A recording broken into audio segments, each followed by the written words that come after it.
Vehicles, we're foregoing the purchasing of administrative or investigative vehicles this year, partially due to the development of community policing unit to hopefully move those cars from the patrol fleet into the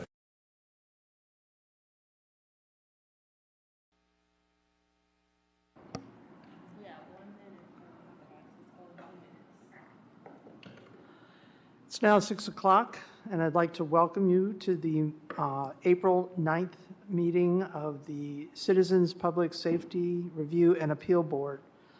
At this time, I'd like to call the meeting to order.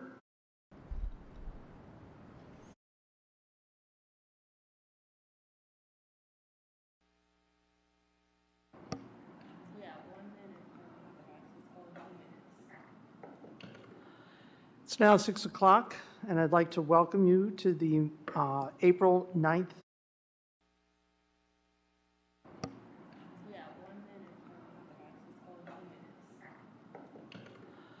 It's now 6 o'clock, and I'd like to welcome you to the April 9th meeting of the Citizens Public Safety Review and Appeal Board.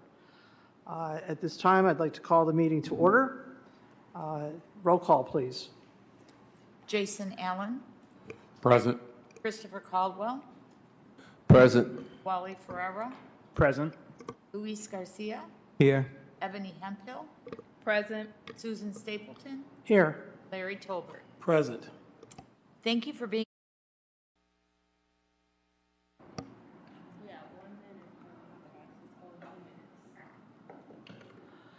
It's now 6 o'clock, and I'd like to welcome you to the April 9th meeting of the Citizens Public Safety Review and Appeal Board. At this time, I'd like to call the meeting to order. Roll call, please. Jason Allen. Present. Christopher Caldwell. Present. Wally Ferreira. Present. Luis Garcia. Here. Ebony Hemphill. Present. Susan Stapleton. Here. Larry Tolbert. Present. Thank you for being here tonight, in person as well as via the city's live streaming platforms.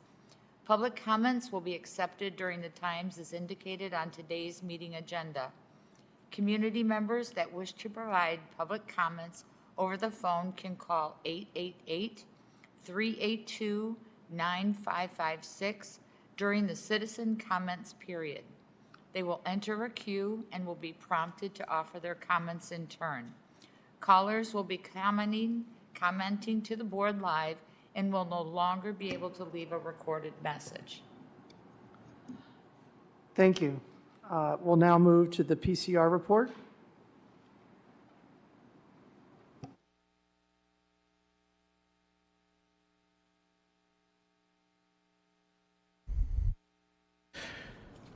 This is our first business meeting in quite some time. Oh, yes, absolutely. Sorry.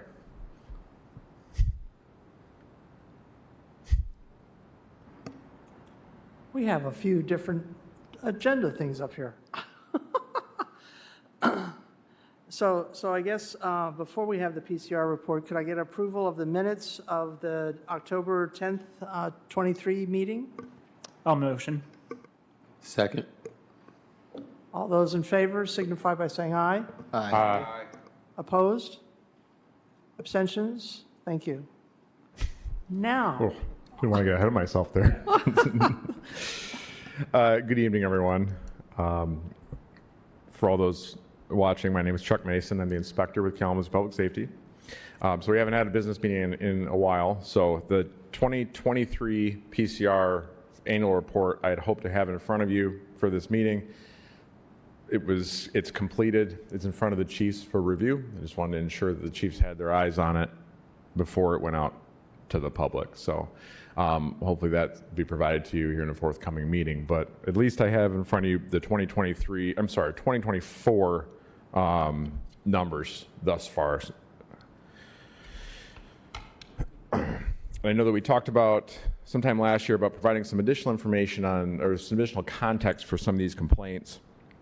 I did want to say that 7 out of 12, so just over half of these complaints stemmed from cases that were proactively generated. That's traffic stops, citizen contacts, whereas the remaining 5 are related to calls for service. there any questions or comments from the board?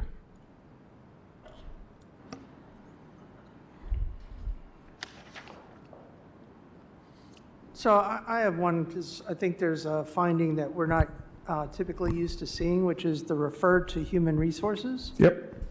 So that one, after investigation, was determined to be between two city employees. So that one was best determined to be handled by HR. Thank you. But since it initially came in as a PCR, it will stand as, it will just hold that number. It'll just essentially be closed on our end.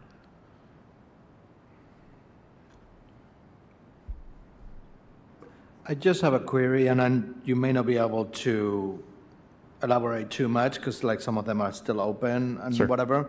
But I'm just curious if you can share as to whether, like in the zone in particular, where some of the complaints have come up from, are they related at all, or are they in the, like the against the same officer perhaps, or anything like that? Are you able to share that with us, or?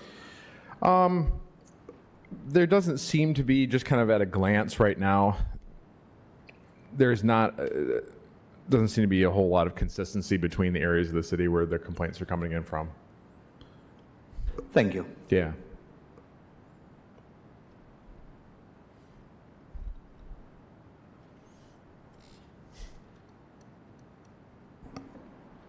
Any other questions? Okay, thank you very much. Actually, sorry. I just wanted to clarify about when you said that some of them were proactively made. So from, is that like from an officer's contact, having contact with them initially? Yeah, if we can break down police actions into reactive and proactive. Reactive would be responding to a call for service. Proactive would be generated by the officer rather than the form of a traffic stop or a citizen contact, something of that nature. Thank you. Yep.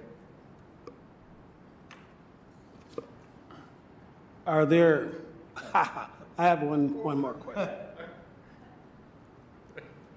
Yes, sir. You know, we have 4 in zone 1. Yes. 2 and 2, 1 and 4, 1 and 5. Is that because there are more officers in those zones or for some other reason? I should know all these by now.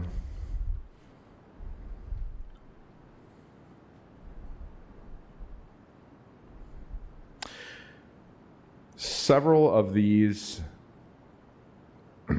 so the majority, there's a couple reasons why.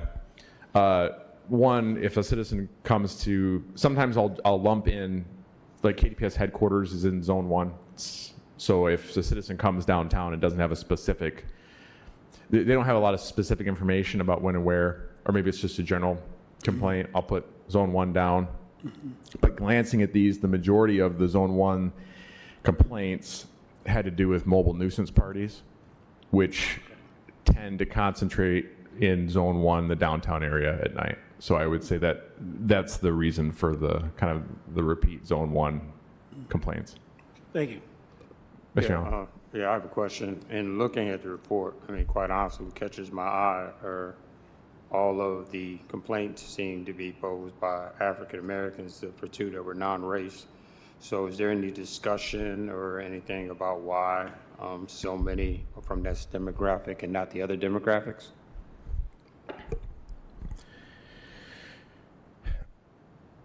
I'd say probably majority contact with law enforcement. I really don't have any other numbers for analysis on my part. From my perspective in the office. So.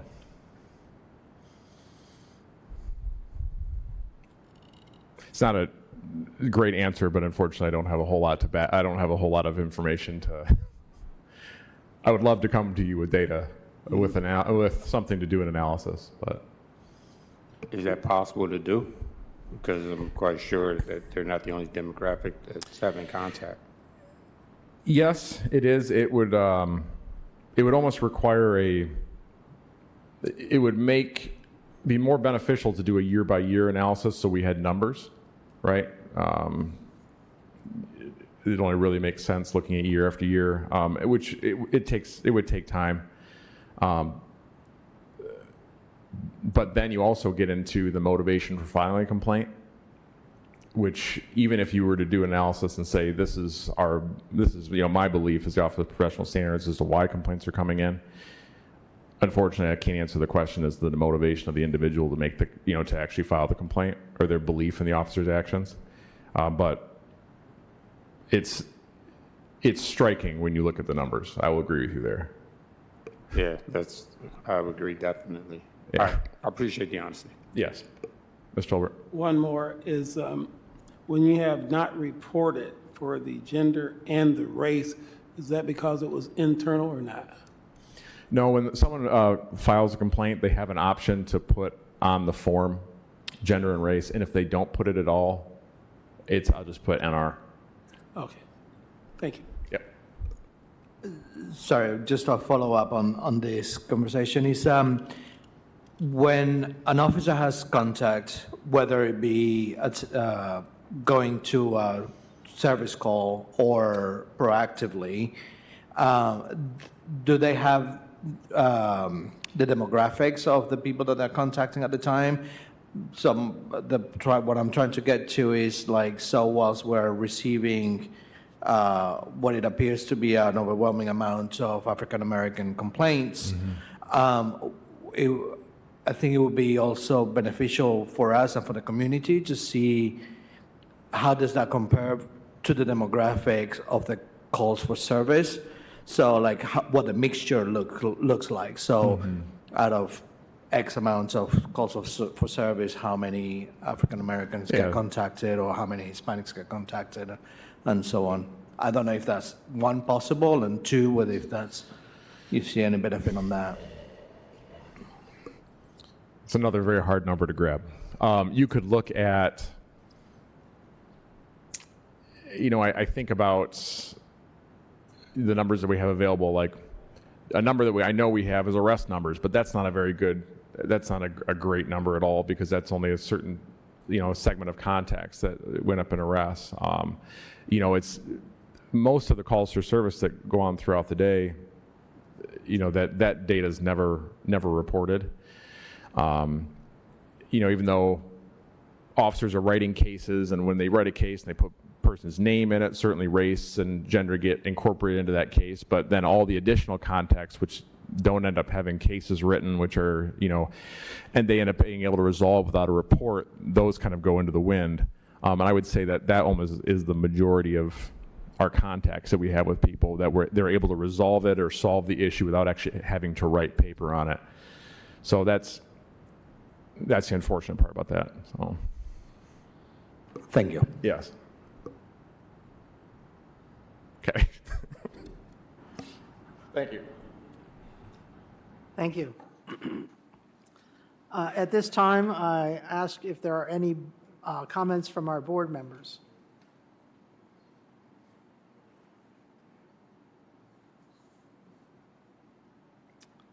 There are none. Next would be citizens' comments.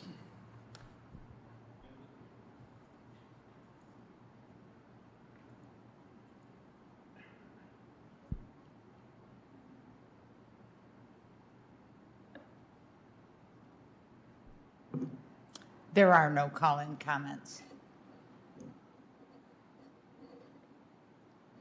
I'd like to remind folks of our upcoming meetings, May 14th, 2014, and June 11, 2024, and June 11, 2024.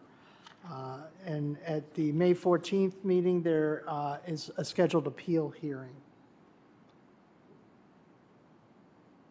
At this time, I'd like to remind folks that the dates and times of the board's outreach efforts will be posted on our Citizens Public Safety Review and Appeal Board website, which is at www.kalamazoo.cpsrab.org, as soon as it is confirmed by any of our members.